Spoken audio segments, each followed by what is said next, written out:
இந்த வீடியோவில் வந்து நம்ம பவுண்ட்ரி ஆப்ஷன் பார்க்கலாம். இதில் ஃபஸ்ட் பார்த்திங்க அப்படின்னா வந்து நான் ஒரு ஸ்கெட்ச் ட்ரா பண்ணிவிட்டு இதை வந்து ஃபில் கமாண்ட் யூஸ் பண்ணி நான் வந்து க்ரியேட் பண்ணியிருக்கேன். இப்போ ஃபஸ்ட்டு வந்து இங்கே பார்த்திங்கன்னா ஜஸ்ட் நம்ம க்ரியேட் பண்ண ஸ்கெட்ச் இருக்குது, அதை வந்து ஹைட் பண்ணிடலாம்.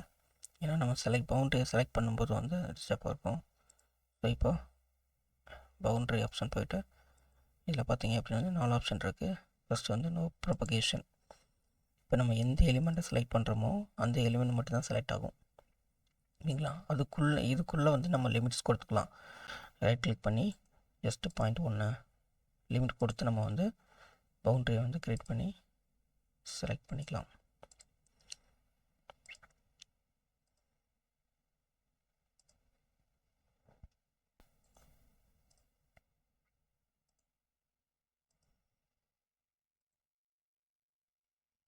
ஸோ வந்து இந்த மாதிரி வந்து நம்ம செலக்ட் பண்ண முடியும். இது வந்து நோ ப்ரொபகேஷன் டைப்பில் கொடுத்துட்டோம் அப்படின்னா வந்து நம்ம எந்த எலிமெண்ட்டை செலக்ட் பண்ணுறோமோ அது மட்டும் நம்ம வந்து பவுண்ட்ரியை வந்து க்ரியேட் பண்ணி இண்டிபெண்ட்டாக வந்து பவுண்ட்ரியை வந்து எடுத்துக்கலாம்.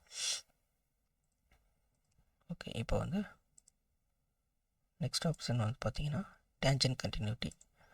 இது வந்து இப்போ வந்து நான் இந்த எட்ஜை செலக்ட் பண்ணுறேன். இந்த எட்ஜு கூட இதுவும் இந்த எலிமெண்ட்டும் டேஞ்சண்ட்டாக இருக்குது, இந்த எலிமெண்ட்டும் டேஞ்சண்ட்டாக இருக்குது. ஸோ அது ஃபுல்லாக வந்து செலக்ட் ஆகிடும்.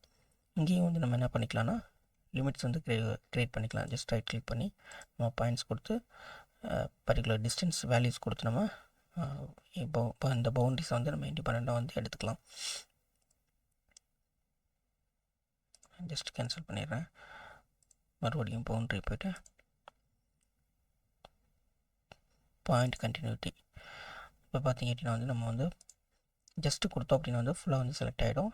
இங்கே பார்த்திங்க அப்படின்னா வந்து பாயிண்ட் கண்டினியூட்டியில் இப்போ வந்து நம்ம வந்து பாயிண்ட்ஸ் கொடுத்துக்கலாம். எனக்கு வந்து இது வந்து ஃபஸ்ட் பாயிண்ட்டு, ஃபஸ்ட் லிமிட் 1, அடுத்து வந்து லிமிட் 2 வந்து எனக்கு நான் இது கொடுக்குறேன், இந்த வேர்டெக்ஸ் கொடுக்குறேன். ஸோ பார்த்திங்கன்னா இதுக்குள்ளே வந்து நம்ம என்ன பண்ணிக்கலாம் அப்படின்னா வந்து செலக்ட் பண்ணிக்கலாம், அதை ஹைட் பண்ணிடலாம். நெக்ஸ்ட்டு எப்பயுமே வந்து ஒரு பவுண்ட்ரி க்ரியேட் பண்ணோம் அப்படின்னா வந்து அது அந்த ஒயிட் கலர் லைன் வந்து பவுண்ட்ரியில் இருந்துச்சுன்னா நம்ம வந்து மறுபடியும் அதை செலக்ட் பண்ணும்போது இந்த லைன் தான் செலக்ட் ஆகும். ஸோ அதனால் வந்து அதை ஹைட் பண்ணிடணும். நெக்ஸ்ட் பார்த்திங்க அப்படின்னா வந்து கம்ப்ளீட் பவுண்ட்ரி. ஜஸ்ட்டு நம்ம ஒரு ஒரு எலிமெண்ட் செலக்ட் பண்ணாலே ஃபுல் எல்லா பவுண்ட்ரியுமே வந்து செலக்ட் ஆகிடும். ஸோ இதில் வந்து நம்ம என்ன பண்ணிக்கலாம், யூஸ்வலாக வந்து லிமிட்ஸ் வந்து கொடுத்துக்கலாம்.